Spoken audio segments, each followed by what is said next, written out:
Friends, मेरा नाम है भूषण और आज हम लोग सीखेंगे सिंपल फ्यूचर टेंस का पैसिव वॉइस कैसे बनाते हैं। तो फ्रेंड्स, सबसे पहले हम लोग लिख लेंगे उसका रूल। तो फ्रेंड्स, सिंपल फ्यूचर टेंस का रूल है पैसिव वॉइस का object plus shall will plus be plus V3 plus complement plus by plus S2। अगर आपको S2 क्या है इसके बारे में कंफ्यूजन है तो आप मेरा सिंपल प्रेजेंट टेंस का पैसिव वॉइस का वीडियो जरूर देखिए, उसमें आपको समझ में आएगा S2 क्या चीज है। ओके, तो फ्रेंड्स सबसे पहला example, I shawl teach you English. I shawl teach you English, मैं तुम्हें इंग्लिश पढ़ाऊंगा। तो हम लोगों को मालूम है कि हम लोग पहले ऑब्जेक्ट ढूंढते हैं। सबसे पहले तो ऑब्जेक्ट क्या है इसमें, तो ऑब्जेक्ट हम लोग कैसे ढूंढते हैं, क्या से और किसे से सवाल पूछते हैं। तो सबसे पहले क्या से सवाल पूछेंगे, मैं तुम्हें इंग्लिश पढ़ाऊंगा, तो मैं तुम्हें क्या पढ़ाऊंगा, आंसर क्या मिलेगा, इंग्लिश। क्या से सवाल पूछा, आंसर जो भी मिलता है उसे कहते हैं डायरेक्ट ऑब्जेक्ट। अब हम लोग सवाल पूछेंगे किसे से, मैं किसे इंग्लिश पढ़ाऊंगा, आंसर मिला तुम्हें, तो यू क्या है, इनडायरेक्ट ऑब्जेक्ट। तो आपको मैं क्लियर कर दूं, कुछ सेंटेंस में दोनों भी ऑब्जेक्ट प्रेजेंट होते हैं तो उनका पैसिव वॉइस दो तरीके से बनता है। कुछ कुछ सेंटेंस में केवल एक ही ऑब्जेक्ट प्रेजेंट होता है, वो डायरेक्ट ऑब्जेक्ट भी हो सकता है या फिर इनडायरेक्ट ऑब्जेक्ट भी हो सकता है।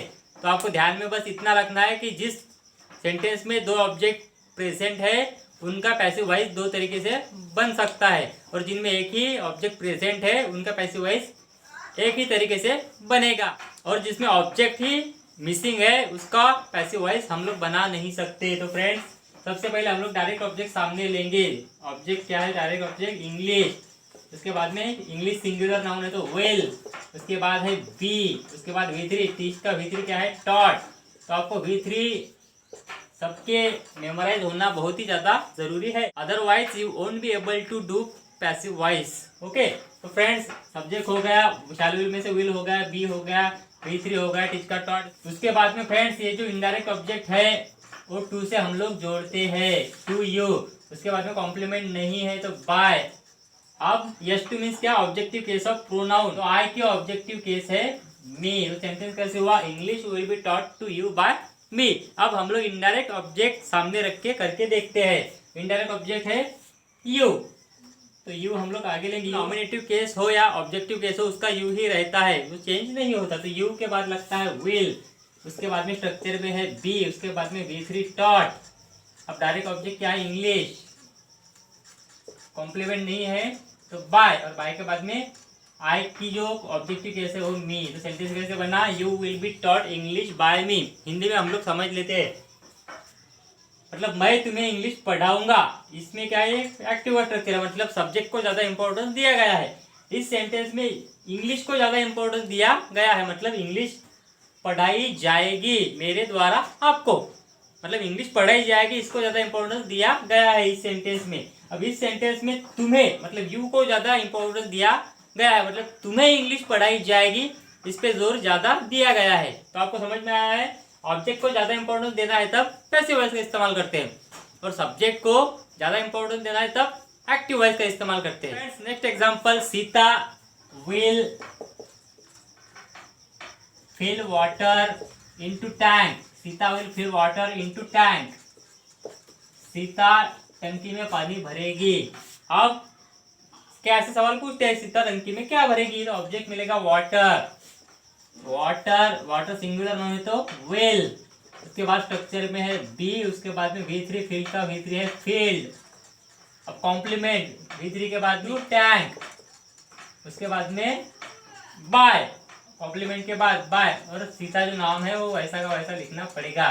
तो आपको ध्यान देना है कि नाउन जैसा का वैसा ही लिखना पड़ेगा, उसमें कुछ चेंजेस नहीं होते। केवल प्रोनाउन सब्जेक्टिव केस में, मतलब नॉमिनेटिव केस में रहता है तो उसे हम लोग बाय के बाद में ऑब्जेक्टिव केस उसकी लिखते हैं। वह हमारा जन्मदिन मनाएगी, she will celebrate our birthday, she will celebrate our birthday. अब वह क्या मनाएगी, तो हमारा जन्मदिन पूरा इस हमें लेना पड़ेगा ऑब्जेक्ट की जगह पर, आवर बर्थडे। अब सिंगुलर नाउन है, एक ही बर्थडे है तो विल, आवर बर्थडे विल। उसके बाद में बी। अब सेलिब्रेट का थर्ड फॉर्म है सेलिब्रेटेड, और बर्थडे विल बी सेलिब्रेटेड, उसके बाद में कॉम्प्लीमेंट नहीं है तो बाय, और बाय के बाद में शी की ऑब्जेक्टिव केस है हर। सेंटेंस कैसी हुआ, our birthday will be celebrated by her. तो नेक्स्ट वाला example friends, they will dig a well in farm, they will dig a well in farm, वह खेत में कुआं खोदेंगे। तो वह खेत में क्या खोदेंगे, तो ऑब्जेक्ट क्या है, आंसर मिलेगा अ वेल मतलब कुआं। तो हम लोग अ वेल सामने निकालेंगे, तो अ वेल, उसके बाद में विल, उसके बाद में बी स्ट्रक्चर वाइज, उसके बाद में डिग का थर्ड फॉर्म है डग, उसके बाद कॉम्प्लीमेंट है इन फार्म, उसके बाद में बाय, और उसके बाद दे की ऑब्जेक्टिव केस है देम। तो सेंटेंस कैसे हुआ, a well will be dug in farm by them. तुम दुकान से साबुन लाओगे, तो इंग्लिश में लिख लेंगे you will bring a soap from shop, you will bring a soap from shop. तो तुम दुकान से क्या लाओगे, तो ऑब्जेक्ट मिलेगा अशोक, अशोक मीन्स साबुन। तो अशोक हम लोग सेंटेंस की शुरुआत में ऑब्जेक्ट की जगह पर लिख लेते हैं, अशोक एक ही सोप है तो विल, उसके बाद में बी, उसके बाद में V3 क्या है, ब्रिंग का ब्रॉट, अब है कॉम्प्लीमेंट, कॉम्प्लीमेंट क्या है फ्रॉम शॉप, उसके बाद में बाय, अब यू का ऑब्जेक्टिव केस यू ही रहता है। तो सेंटेंस कैसे बना, a soap will be brought from shop by you. उसके बाद में next example friends, Rohit will win the competition, Rohit competition जीतेगा। तो रोहित क्या जीतेगा, कंपटीशन। कंपटीशन क्या है, ऑब्जेक्ट। तो कंपटीशन हम लोग सबसे पहले ऑब्जेक्ट की जगह पर लिखेंगे कंपटीशन, उसके बाद में एक ही कंपटीशन है तो विल, उसके बाद में बी, अब विन का थर्ड फॉर्म है वन, उसके बाद में कॉम्प्लीमेंट नहीं है तो बाय, उसके बाद में रोहित जो नाउन है वो जैसा का वैसा हम लोग लिख लेंगे, competition will be one by Rohit. तो फ्रेंड्स नेक्स्ट वाला एग्जांपल,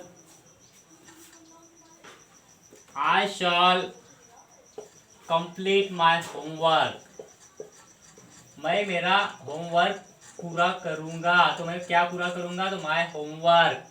तो सबसे पहले हम लोग ऑब्जेक्ट लिख लेंगे, तो माय होमवर्क, अब होमवर्क सिंगुलर नाउन है तो विल, उसके बाद में बी, उसके बाद में कंप्लीट का थर्ड फॉर्म है कंप्लीटेड, कंप्लीटेड, उसके बाद में कॉम्प्लीमेंट है क्या, नहीं है तो बाय, और आई की ऑब्जेक्टिव कैसे मी। तो सेंटेंस कैसे बना, my homework will be completed by me. तो फ्रेंड्स नेक्स्ट वाला example, we shall break the agreement, we shall break the agreement, मतलब हम एग्रीमेंट मतलब करार तोड़ेंगे। तो हम क्या तोड़ेंगे, तो एग्रीमेंट। तो एग्रीमेंट ऑब्जेक्ट है, एग्रीमेंट, अब उसके बाद में शॉल विल में से एक ही है तो एग्रीमेंट विल, बहुत सारे एग्रीमेंट्स होते तो शॉल, लेकिन एक एग्रीमेंट है तो विल।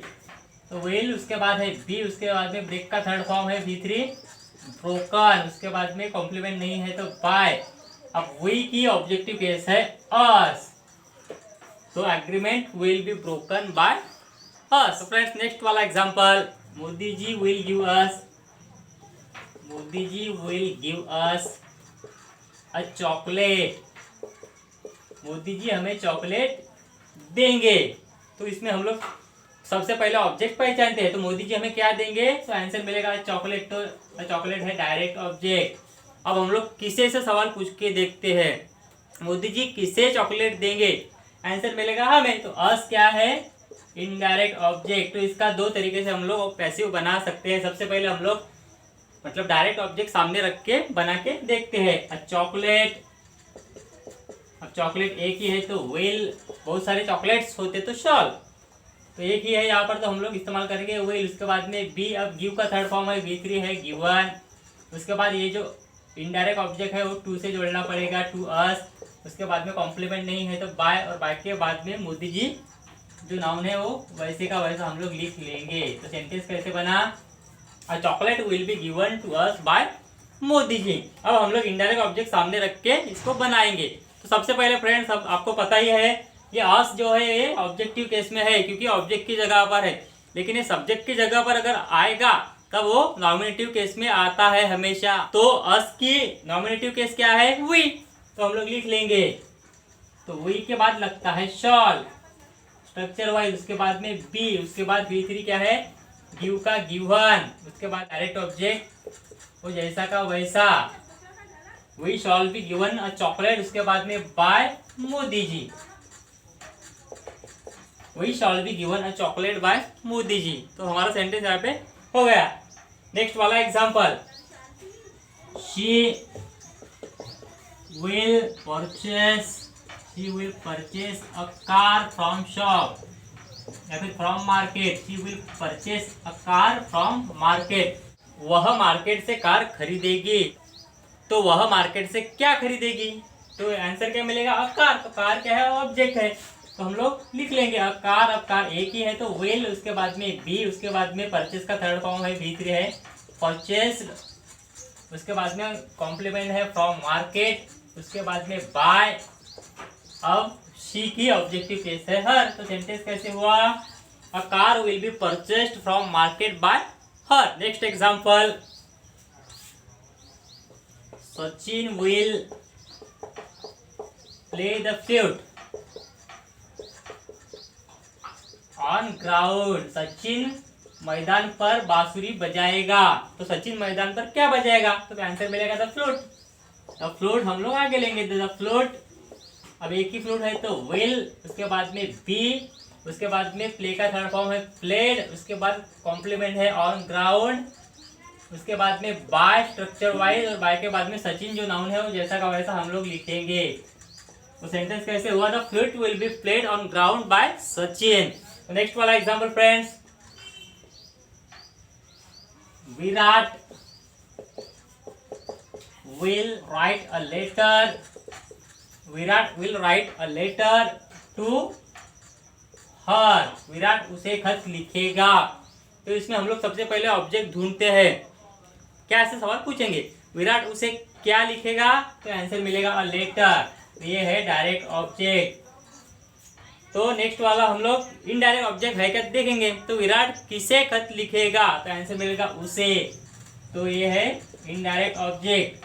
तो सबसे पहले हम लोग डायरेक्ट ऑब्जेक्ट से पैसिव वॉइस बनाएंगे। और लेटर, अब लेटर एक ही है तो विल, उसके बाद में बी, उसके बाद में लिखने को बोलते हैं राइट, राइट का थर्ड फॉर्म है रिटर्न। उसके बाद ये जो इनडायरेक्ट ऑब्जेक्ट है वो जैसा का वैसा हम लोगों को लिखना है टू हर। उसके बाद में कॉम्प्लीमेंट नहीं है तो बाय, और बाय के बाद विराट जो नाउन है वो जैसा का वैसा हमें लिखना है। तो सेंटेंस कैसे बना? Letter will be written to her by Virat. अब हम लोग इनडायरेक्ट ऑब्जेक्ट सामने रख के पैसिव वॉइस बनाते हैं। तो हर ऑब्जेक्टिव केस में है, लेकिन नॉमिनेटिव केस में वो क्या बन जाता है? शी।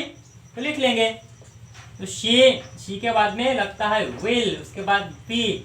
अब V3 क्या है? राइट का रिटर्न, उसके बाद में डायरेक्ट ऑब्जेक्ट क्या है? और लेटर, उसके बाद बाय। अब विराट जो नाउन है वो जैसा का वैसा लिखेंगे। तो सेंटेंस कैसे बना? She will be written a letter by Virat.